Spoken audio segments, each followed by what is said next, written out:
John DeSando.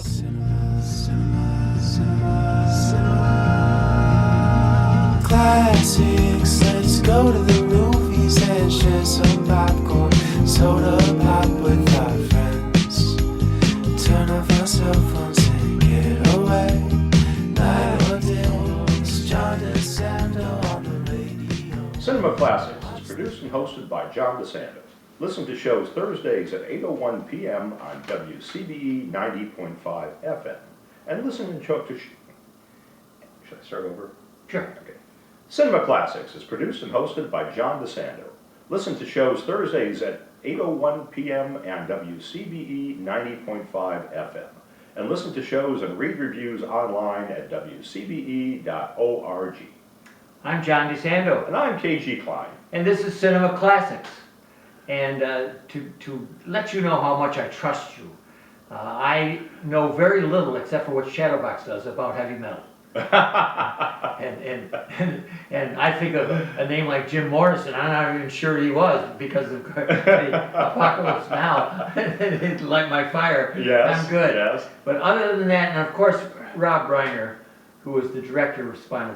This is a movie 41 years in the making. 41 years we have waited for a sequel to Spinal Tap. One of my 3 funniest movies of all time. Well, this is Spinal Tap 2. Spinal Tap 2. The end continues. The end continues. So we've got snarky already from the beginning. The end continues. The end continues. Well, Spinal Tap, what a brilliant film. I mean, there's not a rock and roll tour bus in the country that doesn't tour with a copy of that movie on its DVD player. But now let's talk about what we get with the sequel, and we get disappointment. John, this has to be my biggest disappointment so far this year. All right. We've waited so long, and they've spent so much time that they could have devoted to nurturing this film, developing this film. Frankly, this movie should have been made 35 or 40 years ago. They should have come out shortly after the first one, which was enormously popular when it first came out. Well, you have Rob Reiner reprising his role as the director. As the director. A stand-in for Martin Scorsese. Yes. And he is bringing the gang back together. Well, the band played by Christopher Guest and Mike McKean, with Harry Shearer, Right. The original 3, Yes. and this movie does its best to reunite every single surviving member of the original Spinal Tap cast. What it doesn't have, though, is it doesn't have a story. I don't even think, I'm going to go out on a limb here, John, I'm going to say I don't think this movie even had a script. I think this movie had a story treatment, and they got together in a studio, because much of this movie is set in a recording studio, and they just improv'd. Well, this is called a mockumentary. Mockumentary. And a rockumentary. or a rockumentary. And I think you're right in one sense that they got it mixed up. That is, what came out was something like a documentary rather than a mockumentary, which would require a little more careful husbanding for that film. Right. And so there are times when these guys are coming off with these one-liners, and it's not, they've been rehearsed, right? So it's a different kind of feel for me than the original Spinal Tap, which had a feel authenticity. There was so much originality Yeah. in that first one. A Spinal Tap and Monty Python and the Holy Grail are my top 2 this is favorite comedies. This is, yes. Because they were so original, and every single line in these movies is quotable. We Right. still quote them today, 40 years later. In the case of Holy Grail, 50 years later. But this movie is just nostalgia.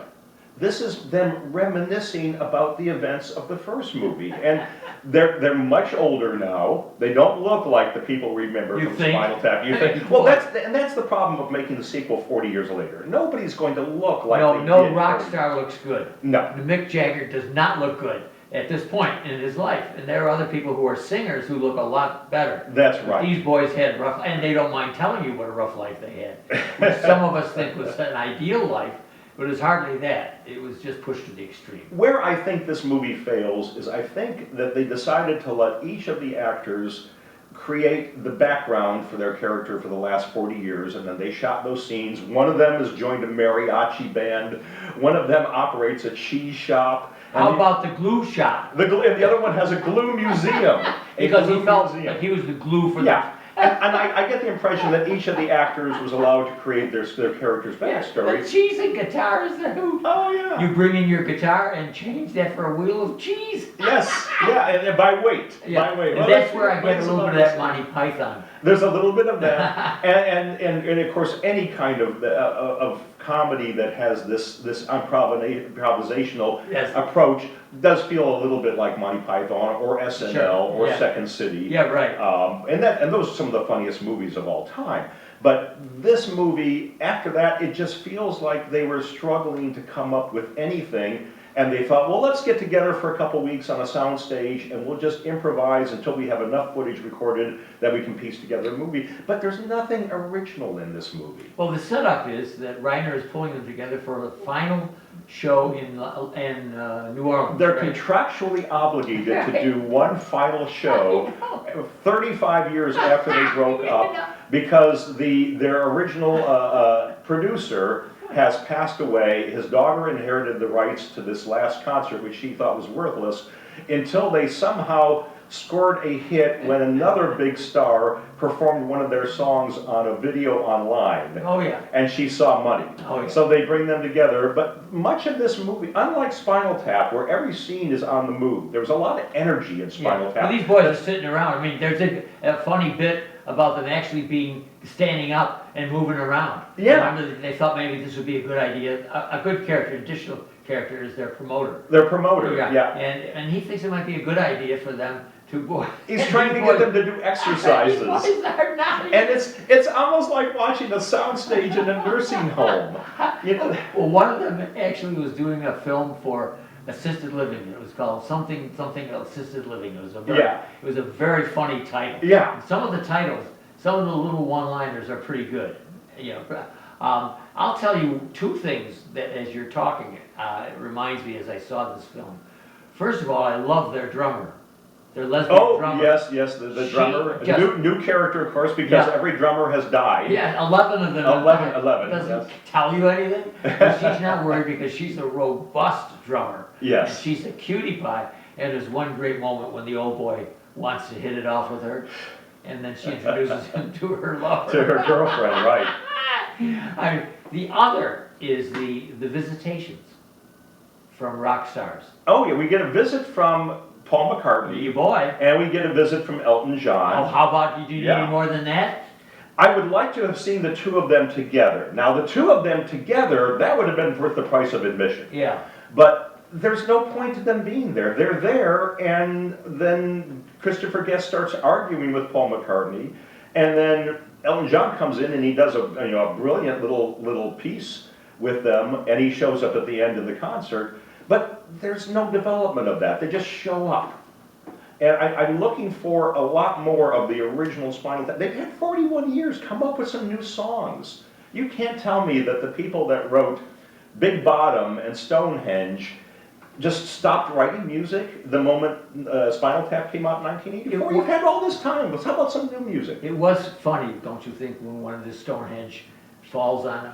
That was the greatest moment, and I don't want to spoil it for people, but there is an ode to the original Stonehenge sequence with the tiny little Stonehenge and the dancing dwarfs, and they finally get it right at the end of this movie. And that is the one moment that I was cheering. I was like, Yes. finally, oh, this is good. Yeah. This is a good moment. Well, I appreciated seeing McCartney and Elton John. I thought that was a good part of the film, although they didn't develop it in either way. I think it was there to take the attention away from the fact that here's these three old guys who have not aged particularly well, who don't have a whole lot to say. And McCartney still is a bad boy. Oh, I yeah. mean, he still is causes trouble. Yes, And, you know, yes. as he drops his criticism of the song that needed to be tightened up. And the one fellow really gets uptight about Yeah. being told that his song isn't holding together. Right. But you look at McCartney and say, you're going to contradict Paul McCartney. But he does. I know, But he does. So I thought that had a good chance of being more. A lot of this movie reminds me of the sequence at the end of movies where they show where are they now. Yeah. They did that at the end of original Spinal Tap, and they've done that at the end of American Graffiti and other movies, where you have these little vignettes of this is what happened to each of these characters, and that is what this movie seems like to me. It's little sequences of where are they now 41 years later, and then this long, long sequence on in this recording studio that doesn't seem to go anywhere. This movie lacks those great prop gags that the original movie had. And that's why you know Spinal Tap was scripted. Guest and McKean spent a year and a half writing Spinal Tap because you have the amplifier that goes up to 11, and you have the pods that won't open and trap them, and you have the tiny little Stonehenge. All of this had to be prepared and scripted in advance in order to have those props. But this movie, other than a monstrous foot pedal that one of the characters uses, this movie doesn't have that. And that's why, to me, it feels like it's just fully improv, because there's so little of it that seems to be planned ahead. You don't have all of those great, you do have the guitar with the cheese tray in the back. Right. And the foot pedal. But beyond that, no, there's no moments of sheer brilliance where I'm rolling on my seat laughing hysterically at the originality of it. It's just not there. Well, it points to the documentary side of this, which is these are old boys. These are old They guys. are not what they once were, and they're not ready to get up and exercise. And one difference, you're right, the one difference between this and the original one is the original one took itself completely seriously. It was like Adam West in the original Batman. Never once did he wink at the camera. That's a good one. But in this movie, yes, you get the impression that Guest and McKean are winking at us. Like, we know we're old. We know we're playing this for the money, for art, and we're doing the best we can. And they're nodding to the audience that, yeah, they're not taking this as seriously as they took the film. All right, K G Kline, if people want to hear more of our bloviating, they can go to the podcast experience at WCBE.org, and they can look at Double Take. They can. And I want to ask you about Rob Reiner's oeuvre in the next part of our show. Okay. But till that point, this film may be gone by the time this airs. Well, it's definitely going to be around for another week. Oh, it is. I looked ahead on the schedule, and it is booked for another week. But this was a weekend of sequels. And of course, we had the Demon Slayer Infinity Castle, which has turned theaters all across America into mini anime conventions. We had Downton Abbey, which is just terrific, just terrific. And now we have this one, and this is the disappointment. This is the weak one. Spinal Tap 2, The End Continues. What do you advise for people looking for a good movie? If you're a big fan of Spinal Tap, you don't need me to poke you. You're going to go see it anyway. But go to it with reservations. It's not the brilliant comedy the first one was. However, I do think if you let yourself relax, there are some very funny moments. And they're very funny toss-off lines. There is. But you're right. But if you're teetering between this and Downton Abbey, go see Downton Abbey. I'm John DeSando.